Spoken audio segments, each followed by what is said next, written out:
निमाना वो अपने विचार रखेंगे जी। फतेह प्रवान करना। वाहिगुरू जी का खालसा वाहिगुरू जी की फतेह। धन धन साहिब श्री गुरु ग्रंथ साहिब जी महाराज जी की पावन पवित्र गोद में इकाग्रचित होकर के गुरबाणी का आनंद माण रहे गुरु रूप सत्संगी जनों फतेह प्रवान करो। गज बज के फतेह बुलाओ। वाहिगुरू जी का खालसा वाहिगुरू जी की फतेह। मैं धन्यवादियां सुखमनी साहब सेवा सोसाइटी वाले वीर का सरदार जरनैल सिंह जी, सरदार दर्शन सिंह जी चेयरमैन साहब और उन्होंने सारी टीम का, क्योंकि जो तो होश संभाली स्कूल गोइंग सी बहुत छोटे सी उदों तो देख रहे हैं कि सुखमनी साहब सेवा सोसाइटी जी है निरंतर हर ऐतवार जे ऐतवार किसी ना किसी ग्रह विखे पाठ चल रहे हैं और गुरु की संगत को गुरु चरणों के नाल जोड़ रहे हैं। जरनैल सिंह जी कहते समा थोड़ा लेना है पर मुद्दे की गल मैं सीधा आना गल करनी जरूर है। मन के बलबले है भी लगभग 50 साल तो उत्ते हो गए सानू सोसाइटी को चलाने। सुखमनी साहब का पाठ करते हैं पहली ही पंक्ति को अगर ले लीए पहली अष्टपदी की पहली पंक्ति सिमरो सिमर सिमर सुख पावो कल कलेश तन माहे मिटावो। वाहिगुरू बख्शे अपने अंदर झात मार के देखिए किन्नियां दे कला कलेश खत्म हो गए। तन दे रोग दूर हुए, मन के कला कलेश दूर हुए। मेरे ख्याल मेरे सने किसी ने भी दूर हुए नहीं है। कारण की है असी सीमित रह के सिर्फ पढ़न तक। असी बीमार हुए डॉक्टर को गए, वैद को गए, हकीम को गए कि मैं बीमार हाँ। वैद ने, हकीम ने, डॉक्टर ने सानू लिख के दे दिता कि एक दवाई की गोली सवेरे लैनी है, एक दोपहरे लैनी है, एक रात को लैनी है। सियाणा डॉक्टर सी, सियाणा हकीम सी, उन्हें कहा जे ढिड दुखे तो आह ला सिरप पी ली, जे खांसी लगे तो आह वाली दवाई पी ली, तो जे सिर दुखे तो यह वाली दवाई ला ली। असी घर आए, बुखार चढ़िया, ढिड दुखिया, असी वो पर्ची चुकी पढ़न लग पे कि वैद ने लिखा कि आ दवाई पी ली, आ दवाई पी ली, आ दवाई खा ली, पर खाती नहीं। ढिड दर्द आराम आएगा, सिर दर्द आराम आएगा, बुखार उतरेगा? बिल्कुल नहीं उतरेगा जिन्ना चਿਰ ਅਸੀਂ दवाई खावांगे नहीं। ਇਹ ਤਾਂ केवल ਤੇ केवल गुरु साहब ने ਰੈਮਡੀਜ਼ ਨੂੰ खत्म ਕਰਨ ਦੇ ਲਈ ਸਾਨੂੰ ਔਸ਼ਧੀਆਂ ਦਿੱਤੀਆਂ, ਤਰੀਕੇ ਦੱਸੇ ਆ, ਪਰ ਅਸੀਂ ਸੀਮਤ ਰਹਿ ਗਏ केवल ਤੇ केवल ਉਸ ਨੂੰ ਪੜਨ ਤੱਕ। ਅਸੀਂ ਸਕੂਲਾਂ ਦੇ ਵਿੱਚ ਬਹੁਤਾਤ ਜਿਹੜੀ ਹੈ ਸਕੂਲਾਂ ਦੇ ਵਿੱਚ ਸਾਰਿਆਂ ਨੇ ਪੜ੍ਹੇ ਹੋਣਗੇ ਪਹਾੜੇ। आखिरी पीरियड होंदा सी उच्ची उच्ची बोल के पहाड़े पढ़े जाते सी, 2 दूनी 4, 2 दिए 6 पहाड़े पढ़े जाते सी, रोजाना पहाड़े पढ़े जाते सी। कारण की सानू जेड़ा अलजेब्रे दा जेड़ा वो महत्व पता चल जाए और ओदा सानू बेस साडा बन जाए। हुण इम्तिहान दे विच क्वेश्चन आ गया कि 25 नूं 25 नाल गुणा करो, 26 नूं 26 नाल गुणा करो या 25 दे विच 50 जोड़ो, ते असीं उत्थे अध्यापक नूं या एग्जामिनर नूं ये कहण लग जाइए कि 2 दूनी 4, 2 दिए 6, 2 5 10 वो काटा मार के घर भेज देगा। सानू उत्थे दसना पेगा कि 25 नूं 25 नाल गुणा करिए 625 बनणगे, 26 नूं 26 नाल गुणा करिए 676 बनणगे, क्योंकि साडा बेस जेड़ा असीं उस नूं लै के उस फार्मूले नूं लै के असीं अगे दी पढ़ाई करनी है। साडे जे जीवन दे विच तब्दीली नहीं आई ते सच जानना कमी गुरबाणी दे विच नहीं है, कमी साडे विच है। ते जे साडे जीवन दे विच तब्दीली नहीं आई, it's only wastage of time, wastage of money, wastage of energy है, इसके बाद कुछ नहीं है। मैनूं पता सारे इस गल तो दुखी होंगे, मैनूं गालां भी कढणगे, पर जे साडे जीवन दे विच तब्दीली नहीं आई, गुरु साहब ने सानू समझाया। सुखमनी साहब के पाठ असीं पढ़दे हां, ज्ञान अंजन गुर दिया अज्ञान अंधेर विनाश। गुरु ने ज्ञान का सुरमा सानू दिता ते अज्ञानता के अंधेरे को दूर करने के लिए साडे अंदरों अज्ञानता का अंधेरा कितना को दूर होया। गुरु साहब ने जो ज्ञान का सुरमा दिता ते नाल ये भी कह दिता कि पूरा प्रभ आराध्या, पूरा जागा नाम नानक पूरा पाया, पूरे के गुण गाओ। उस पूरे को आराधना है। ਤੇ ਆਪਣੇ ਅੰਦਰ ਝਾਤ ਮਾਰੀਏ। ਅਸੀਂ ਇਹ ਅਸ਼ਟਪਦੀ ਪੜ੍ਹ ਕੇ ਉਸ ਤੋਂ ਬਾਅਦ ਜਦੋਂ ਅਸੀਂ ਡੇਰਿਆਂ ਦੇ ਚਲੇ ਜਾਂਦੇ ਆ, ਉਸ ਤੋਂ ਬਾਅਦ ਜਦੋਂ ਅਸੀਂ ਗੁੱਗੇ ਦੀ ਸਮਾਧ ਤੇ ਚਲੇ ਜਾਂਦੇ ਆ, ਉਸ ਤੋਂ ਬਾਅਦ ਜਦੋਂ ਅਸੀਂ ਮੂਰਤੀਆਂ ਨੂੰ ਪੂਜਣ ਚਲੇ ਜਾਂਦੇ ਆ, ਫਿਰ ਸਾਡਾ ਸੁਖਮਨੀ ਸਾਹਿਬ ਦਾ ਪਾਠ ਕੀਤਾ ਕਿੱਥੇ ਰਹਿ ਜਾਂਦਾ? ਮੇਰੇ ਦੋਤਾ ਰੱਟ ਨਹੀਂ ਤਾਂ ਹੋਰ ਕੀ ਆ?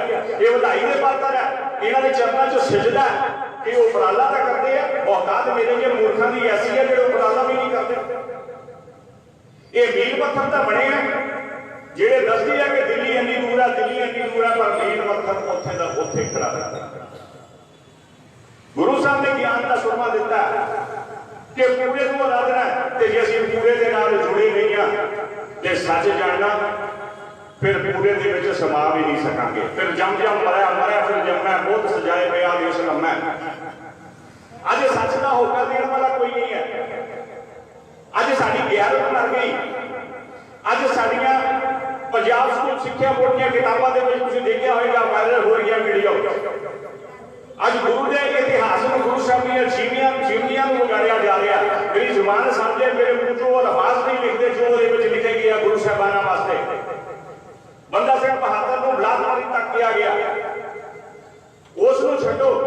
ਉਹ ਮੈਂ ਸਮਝਦਾ ਕਿ ਆਰਐਸਐਸ ਦਾ ਹੱਥ ਹੋ ਸਕਦਾ, ਕਿਸੇ ਹੋਰ ਦੁਸ਼ਮਣ ਜਮਾਤਾਂ ਦਾ ਹੱਥ ਹੋ ਸਕਦਾ। ਉਹ ਸ਼੍ਰੋਮਣੀ ਗੁਰਦੁਆਰਾ ਪ੍ਰਬੰਧਕ ਕਮੇਟੀ ਵੱਲੋਂ ਛਾਪੀਆਂ ਗਈਆਂ ਪੁਸਤਕਾਂ ਦੇ ਵਿੱਚ ਗੁਰੂ ਸਾਹਿਬ ਦੇ ਜੀਵਨ ਨੂੰ ਵਿਗਾੜ ਕੇ ਲਿਖਿਆ ਗਿਆ, ਕੁਰਾਈਆਂ ਤੱਕ ਲਿਖਿਆ ਗਿਆ। ਹੈਰਾਨ ਆ ਮੈਂ, ਅਸੀਂ ਕਿੱਥੇ ਖੜੇ? ਸਾਡੀ ਗੈਰਤ ਕਿਉਂ ਮਰ ਗਈ? ਕਿਉਂ ਅਸੀਂ ਗੁਰੂ ਦੇ ਉਪਦੇਸ਼ ਨੂੰ ਕਮਾ ਨਹੀਂ ਰਹੇ? ਕਿਉਂ ਕੇਵਲ ਅਸੀਂ ਤੋਤਾ ਰਟਣ ਲਾਈ ਹੋਈ ਆ? ਕਿਉਂ ਅਸੀਂ ਸੱਤ ਦੇ ਸੁਖ ਉਪਦੇਸ਼ ਨੂੰ ਨਹੀਂ ਕਮਾ ਰਹੇ? ਗੁਰੂ ਸਾਹਿਬ ਕਿਰਪਾ ਕਰਦੇ ਜਿਹੜਾ ਸੱਚ ਦਾ ਹੋਕਾ ਦਿੰਦਾ, ਅਸੀਂ ਉਸ ਤੋਂ ਕੋਹਾਂ ਦੂਰ ਭੱਜ ਜਾਂਦੇ ਆ। ਪਿੱਛੇ ਤਾਈ ਦਾ ਜੀ ਮਿਸਾਲ ਆ, ਦੀਪ ਸਿੱਧੂ ਨੇ ਕਿਹੜੀ ਵਧੀਆ ਗੱਲ ਨਹੀਂ ਕੀਤੀ। ਬਾਅਦ ਉਹਦੇ ਭੋਗਤੇ 5 ਲੱਖ 5.5 6 ਲੱਖ ਬੰਦਾ ਪਹੁੰਚ ਗਿਆ। ਜੀਂਦੇ ਜੀ ਨੂੰ ਦੁਰਕਾਰਦੇ ਰਹੇ। ਸੰਤ ਜਰਨੈਲ ਸਿੰਘ ਖਾਲਸਾ ਭਿੰਡਰਾਂ ਵਾਲੇ ਉਹਨੇ ਜਗਾਉਣ ਦੀ ਕੋਸ਼ਿਸ਼ ਕੀਤੀ ਹੈ, ਮਰੀ ਹੋਈ ਗਿਆਨ ਨੂੰ ਜਗਾਉਣ ਦੀ ਕੋਸ਼ਿਸ਼ ਕੀਤੀ, ਪਰ ਉਸ ਵੇਲੇ ਉਸ ਨੂੰ ਅਸੀਂ ਆਤੰਕਵਾਦੀ ਕਹਿੰਦੇ ਰਹੇ। ਉਸ ਵੇਲੇ ਅਸੀਂ ਉਸ ਨੂੰ ਪਹਿਚਾਣਿਆ ਹੀ ਨਹੀਂ। ਤੇ ਅੱਜ ਉਹਦੀਆਂ ਤਸਵੀਰਾਂ ਵੀ ਅਸੀਂ ਲੜੀ ਲੈਂਦੇ, ਅੱਜ ਉਹਦੀਆਂ ਟੀ-ਸ਼ਰਟਾਂ ਵਿਕ ਰਹੀਆਂ। ਅਸੀਂ ਜੀਂਦੇ ਜੀ ਕਿਉਂ ਨਹੀਂ ਪਹਿਚਾਣਦੇ? ਉਹਨਾਂ ਨੇ ਕੋਈ ਆਪਣੇ ਕੋਲੋਂ ਨਵੀਂ ਗੱਲ ਨਹੀਂ ਕੀਤੀ, ਸੰਤਾਂ ਨੇ ਆਪਣੇ ਕੋਲੋਂ ਕੋਈ ਨਵੀਂ ਗੱਲ ਨਹੀਂ ਕੀਤੀ, ਦੀਪ ਸਿੱਧੂ ਨੇ ਆਪਣੇ ਕੋਲੋਂ ਕੋਈ ਨਵੀਂ ਗੱਲ ਨਹੀਂ ਕੀਤੀ। ਗੁਰੂ ਦੀ ਗੱਲ ਨੂੰ ਸਮਝਾਉਣ ਦੀ ਕੋਸ਼ਿਸ਼ ਕੀਤੀ ਹੈ। ਪੜ੍ਹਦੇ ਰੋਜ਼ਾਨਾ ਅਸੀਂ ਵੀ ਹਾਂ, ਪਰ ਕਿਤੇ ਅਸੀਂ ਪਹਾੜੇ ਪੜ੍ਹਨ ਦੀ ਬਜਾਏ ਕਿਤੇ ਅਸੀਂ ਉਸ ਐਲਜਬਰੇ ਦੇ ਸਵਾਲਾਂ ਨੂੰ ਕਿਤੇ ਸੁਲਝਾਉਣਾ ਸ਼ੁਰੂ ਕਰ ਦਈਏ। ਗੁਰੂ ਸਾਹਿਬ ਕਿਰਪਾ ਕਰਦੇ ਕਿਤੇ ਸਾਡੀ ਗਿਆਰਤ ਜਾਗ ਪਏ। ਤੇ ਅੱਜ ਇਹ ਜਿਹੜੇ ਵਾਪਰੂ ਨੇ ਉੱਠਦੇ ਆ, ਕਾਰਨ ਕੀ ਹੈ? ਕਿਉਂਕਿ ਅਸੀਂ ਇਕੱਠੇ ਨਹੀਂ ਆ, ਅਸੀਂ ਇੱਕ ਝੰਡੇ ਥੱਲੇ ਨਹੀਂ ਆ, ਗੁਰੂ ਦੇ ਨਿਸ਼ਾਨ ਹੇਠਾਂ ਨਹੀਂ ਆ। ਮੈਨੂੰ ਪਤਾ ਸਮਾਂ ਸਾਰਿਆਂ ਦਾ ਕੀਮਤੀ ਹੈ, ਪਰ ਗੱਲਾਂ ਉਸ ਤੋਂ ਵੀ ਜ਼ਿਆਦਾ ਕੀਮਤੀ ਹੈ। ਰੋਜ਼ਾਨਾ ਪਲ ਮਰਨ ਨਾਲੋਂ ਇੱਕ ਦਿਨ ਮਰ ਜਾਓ ਚੰਗਾ, ਕਿਉਂਕਿ ਮਰਨਾ ਸਭਨਾਂ ਨੇ। इतिहास देख लीजिए, कोई गुरु नहीं रहा, कोई पीर पैगंबर नहीं रहा, कोई राजा महाराजा नहीं रहा। रावण वर्गे नहीं रहे जिन्होंने काल अपने पावे दे नाल बनिया होया सी। असीं तां किसी खाते च नहीं आ। ते फिर रोज रोज पल मरन नालों 11 दे नाल एक बार मर जाओ चंगा। अज सानूं इकट्ठियां होना पएगा, गुरु लई इकट्ठियां होना पएगा। गुरु अज आवाज़ां मार रहे आ, इकट्ठे हो जाइए, असी गुरु की गल करिए। अज ये ਜਿਹੜੀਆਂ ਚਾਲਾਂ ਚੱਲੀਆਂ ਜਾ ਰਹੀਆਂ ਸਿੱਖ ਧਰਮ ਨੂੰ ਬਦਨਾਮ ਕਰਨ ਦੇ ਲਈ, ਗੁਰੂਆਂ ਦੀ ਜੀਵਨੀ ਨੂੰ ਵਿਗਾੜਨ ਦੇ ਲਈ, ਉਹਦੇ ਲਈ ਸਾਨੂੰ ਲਾਮਬੰਦ ਹੋਣਾ ਪਏਗਾ। ਕਿਤੇ ਸਾਡਾ ਵੀ ਕੋਈ ਹਾਲ ਨਾ ਹੋਏ ਜਦੋਂ ਮੁਗਲ ਆਏ ਤੇ ਉਦੋਂ ਜਿਹੜੇ ਧਾਰਮਿਕ ਬੰਦੇ ਸੀ, ब्राह्मण सी, वो मंत्र पढ़ते रहे, पर गुरु साहब कहते को मुगल ना हुआ आंदा। असीं भी उन्हां तों घट नहीं आ, सानू भी तेज करनी पेगी। गुरु साहब ने कहा सी कि चुप कर अज हमा हिल के दरगुजश हालात अस बुद्ध का शमशीर दस्त। अज सारे वो रस्ते खत्म होते जा रहे हैं ते सानू भी जूझण लई तैयार होना पएगा। गुरु साहब कृपा कर दें। मैं माफी मंगदा जरनैल सिंह जी, समा ज्यादा लग गया पर मन के विच बलबला आया क्योंकि किसी मूर्ख के अगे भैंस अगे बीट बनाने बजाने का कोई फायदा नहीं है। ये जागदियां हुई शबीरां वाले इंसान है, सिर्फ सेध देने की लोड़ है क्योंकि चलता पानी अगर किसी गंदले पासे जा रहा है उन्होंने अगर थोड़ी जी सेध दे दी जाए या बन लगा दिता जाए फिर वो भाखड़ा डैम वांगू बन लगन तो बाद सानू फिर जल के नाल सानू बिजली की सप्लाई कर सकता। केवल ते केवल गुरबाणी के शब्द का मन लगाने की लोड़ है, बिजली ऑटोमैटिकली पैदा होएगी। सानू केवल ते केवल समर्पण होने की लोड़ है। गुरु साहब ने ये कहा सिमरो सिमर सिमर सुख पावो कल कलेश तन माहे मिटावो। केवल तन दे रूप नहीं मन दे भी रूप दूर होंदे आ पर सिमरन दे नाल ये कहते नाल नहीं सिमरो सिमर सिमर सुख पावो। ये गुरु साहब ने कहता पर इसका मतलब ये भी नहीं कि असि सुखमनी साहब की बाणी पढ़नी बंद कर देनी है, असि जपजी साहब की बाणी पढ़नी बंद कर देनी है, असि गुरु ग्रंथ साहब की बाणी पढ़नी बंद कर देनी है। क्योंकि जो पहाड़े नहीं पढ़ांगे तो जिंदगी दे जेड़े अलजबरे दे व्याज के सवाल कितना कटांगे। रोजाना पहाड़े ऐसे ही पढ़ाए जाते सी, उसी हालात गुरु साहब ने नितनेम किया फिर रोजाना बाणी पढ़नी है पर जिंदगी दे विच उन्हां नूं अपनाना भी है। केवल 1 मिनट लैके समाप्ति करांगा। भाई नंद लाल जी ने गुरु साहब के बहुत ही प्यारे से उन्होंने किताब लिखी बंदगीनामा ते गुरु गोबिंद सिंह पातशाह को भेंट की। पातशाह क्योंकि जो भी कोई किताब लिखते सी पहले गुरु साहब को भेंट करते कि पातशाह तुसीं इसको पढ़ो फिर उस तो बाद मैं इहनूं फिर रिलीज करूंगा। गुरु साहब ने पढ़ी है बाणी बंदगीनामा पढ़ी ते जदों बैठे है सुशोभत आसन दे संगतां दे विच ते दरबार दे विच भाई नंद लाल जी को बुलाया। संगतां नूं संबोधन किया कि भाई नंद लाल जी ने किताब लिखी है बंदगीनामा पर मैं भाई नंद लाल जी इसका नाम अज बदल रहा। कहते ये बंदगीनामा नहीं ये जिंदगीनामा है। इस किताब का नाम जिंदगीनामा रखा जाएगा क्योंकि जिन्हें इस किताब को पढ़ लिया उसकी जिंदगी बदल जाएगी। वो अकाल पुरख प्रभु परमात्मा के चरणों च निछावर हो जाएगा। पर अज साडे कोल जपजी साहब का पढ़ने लिए टाइम है नहीं, साडे कोल सोदा पढ़ने का समा है नहीं। भाई नंद लाल जी को पढ़ना बहुत दूर की गल है। तां ही तां छोटे छोटे डेरियां वाले गोगड़ा वाले आते हैं सानू गुमराह करके लै जाते हैं ते असीं उन्हां दे चेले चाहते बन जाते हैं। अज असीं प्रभावित हो जाते हैं छोटे छोटे पौधियां तो, छोटिया छोटिया मनिस्ट्रियां तो, छोटे छोटिया सरमाएदारियां तो।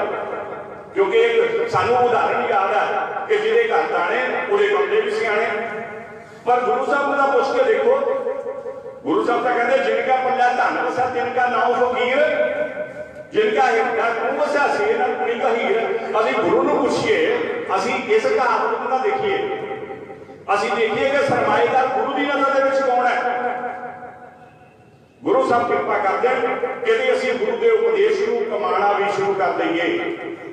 मेरा इन्हां वीरां दे चरणां दे विच सिजदा सुखमनी साहिब सेवा सोसाइटी के सरदार जरनैल सिंह जी, सरदार दर्शन सिंह जी और ये सारे होर वीर, क्योंकि दास ने इन्हां को भी मार्गदर्शन लिया, इन्हां नूं देख देख के पाठ वाले पासे असीं लगे हैं।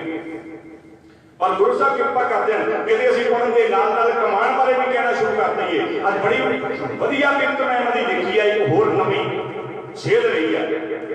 असीं श्रोते देने आ प्रधानां नूं अपने घर में पाया होया, मैं ऐसा केड़ा भी नहीं पाया मैं श्रोपा मिलिया। एक तो असीं सिरों पौ देने बंद करिए। हाँ सिरों पौ दिता गुरु के वजीर नूं, असीं उस दी वजीरी जिहड़ी गुरु साहब का वजीर है उस ओहदे नूं बरकरार रखिए, उस ओहदे नूं उच्चा करिए।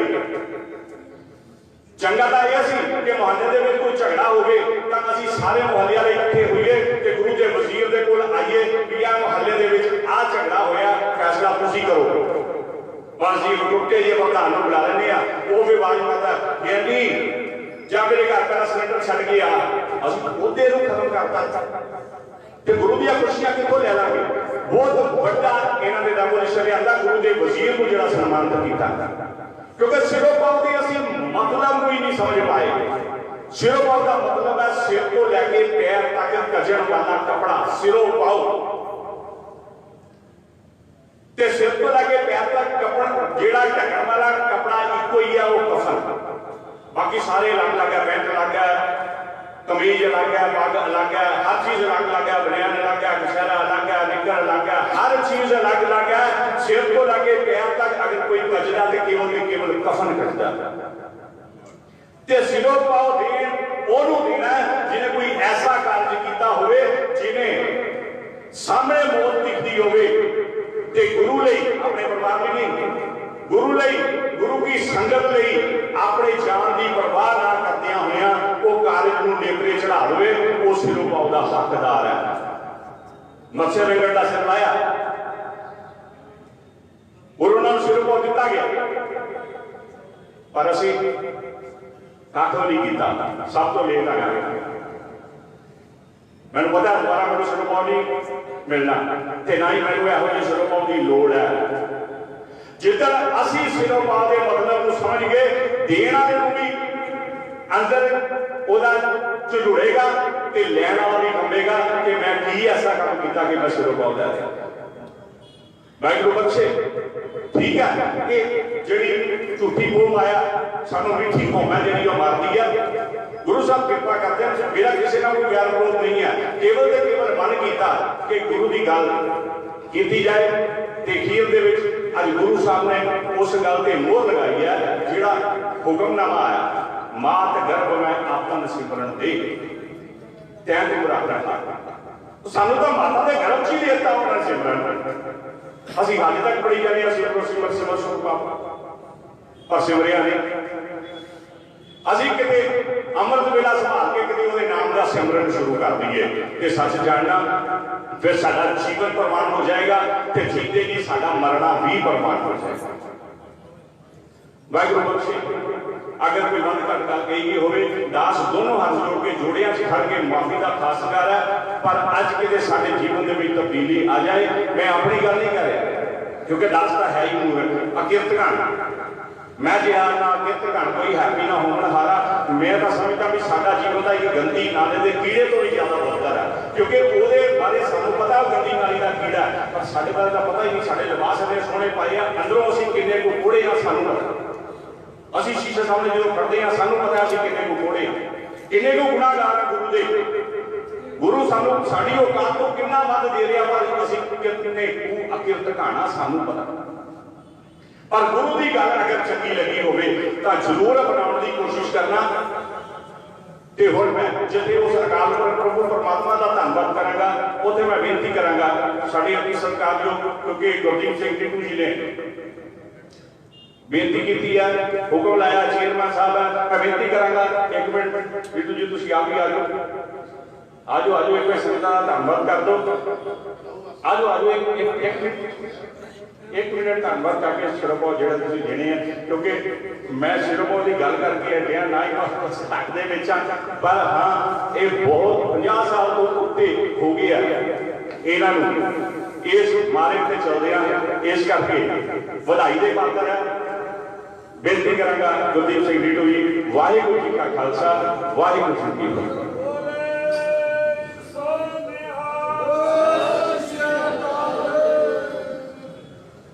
गुरु चरणा बैठे मेरी साथ संगतियों, फतेह अज करता फतेह फतेह देना। वाहिगुरू जी का खालसा वाहिगुरू जी की फतेह। अज सुखमनी सेवा सोसाइटी वालों जो प्रोग्राम को लिखा गया गुरुद्वारा गुरु अमरदास जी के लिखे, मैं सारे इनके प्रबंधक ने सरदार दर्शन सिंह जी, सरदार जरनैल सिंह जी, उन्होंने नाल जसविंदर सिंह हैप्पी जी, उन्होंने सारी टीम जिन्होंने रल के सवेरे सुखमनी साहिब जी का पाठ किया, कीर्तन होया, अरदास हुई, वो साडियां जिहड़ियां भैणां ने सुखमनी सेवा सोसाइटी दीयां, उन्होंने बहुत बड़ा योगदान सारे प्रोग्राम को लिखण दे विच उन्हां भैणां दा हाथ है।